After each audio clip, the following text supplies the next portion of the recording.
Hello friends, welcome to రుచి వంటిల్లు. ఈరోజు మనం ఇంట్లో కూరగాయలు లేనప్పుడు చాలా టేస్టీగా ఇంట్లో ఉన్న వాటితోనే కర్రీ ఎలా తయారు చేసుకోవాలో చూద్దాము. ఈ కర్రీ మనకు రైస్ ఇంకా చపాతీలోకి చాలా టేస్టీగా ఉంటుంది. చాలా సింపుల్గా చేసేసుకోవచ్చు. సో లేట్ చేయకుండా వీడియోలోకి వెళ్ళిపోదాం.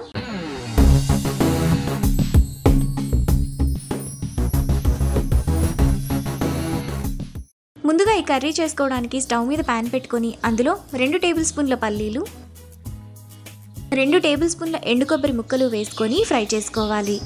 పల్లీలు ఎండు కొబ్బరిని మీడియం ఫ్లేమ్లో బాగా ఫ్రై చేసుకోవాలి. పల్లీలు ఎండు కొబ్బరి సగం పైన వేగిన తర్వాత అందులో 1 టేబుల్ స్పూన్ పచ్చిశనగపప్పు వేసుకొని ఫ్రై చేసుకోవాలి.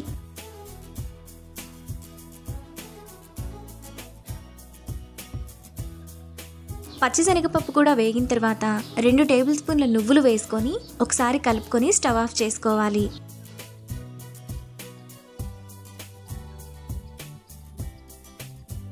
ఎండు కొబ్బరి పల్లీలు చల్లారిన తర్వాత మిక్సీ జార్లోకి వేసుకోవాలి. ఇప్పుడు మూత పెట్టుకొని ఒకసారి మిక్సీ వేసుకోవాలి.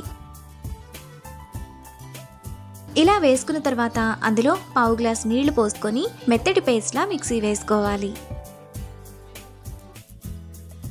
పల్లీలు కొబ్బరిని ఇలా వేసుకున్న తర్వాత పక్కన పెట్టుకోవాలి. ఇప్పుడు స్టవ్ మీద ప్యాన్ పెట్టుకొని అందులో 1 టేబుల్ స్పూన్ ఆయిల్ వేసుకోవాలి.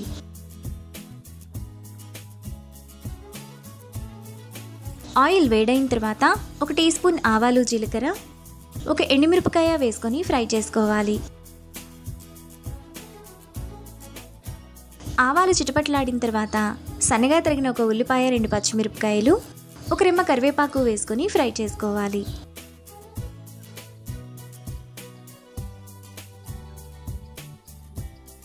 ఉల్లిపాయలు ఇలా వేగిన తర్వాత 1/2 టీ స్పూన్ అల్లం వెల్లుల్లి పేస్ట్ వేసుకొని పచ్చివాసనంతా పోయేంత వరకు ఫ్రై చేసుకోవాలి. అల్లం వెల్లుల్లి పేస్ట్ కూడా వేగిన తర్వాత ముందుగా మనం మిక్సీ వేసుకున్న పేస్ట్, టేస్ట్కి తగినంత ఉప్పు, 1/2 టీ స్పూన్ పసుపు, 1 టీ స్పూన్ కారం, 1 టీ స్పూన్ ధనియాల పొడి, 1 టీ స్పూన్ గరం మసాలా వేసుకొని మసాలా అంతా బాగా వేగిపోయి ఆయిల్ అంతా సైడ్స్కి వచ్చేంత వరకు లో ఫ్లేమ్లో కలుపుకోవాలి.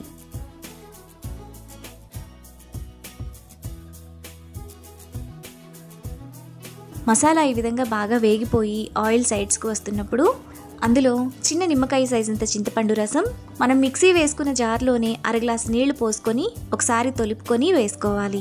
ఇప్పుడు కర్రీని ఒకసారి కలుపుకోవాలి. ఇలా కలుపుకున్న తర్వాత 5 నిమిషాల పాటు మీడియం ఫ్లేమ్లో ఉడకనివ్వాలి. 5 నిమిషాల తర్వాత కర్రీ మనకు ఈ విధంగా ఉడికిపోతుంది. ఇప్పుడు లాస్ట్లో అరకట్ట సన్నగా తరిగిన కొత్తిమీర వేసుకొని కలుపుకోవాలి. మనకు చాలా టేస్టీగా కూరగాయలు లేకుండా అన్నం చపాతీలోకి కర్రీ రెడీ అయిపోయింది. ఇప్పుడు ఈ కర్రీని వేడివేడిగా రైస్తో సర్వ్ చేసుకుంటే ఎంతో టేస్టీగా సింపుల్గా చేసుకునే కర్రీ రెడీ. ఈ రెసిపీని మీరు కూడా ట్రై చేసి మీకు టేస్ట్ ఎలా కుదిరిందో నాకు కామెంట్స్లో షేర్ చేయండి. ఈ వీడియో కనుక మీకు నచ్చినట్లయితే లైక్ చేసి, షేర్ చేసి, సబ్స్క్రైబ్ చేయండి.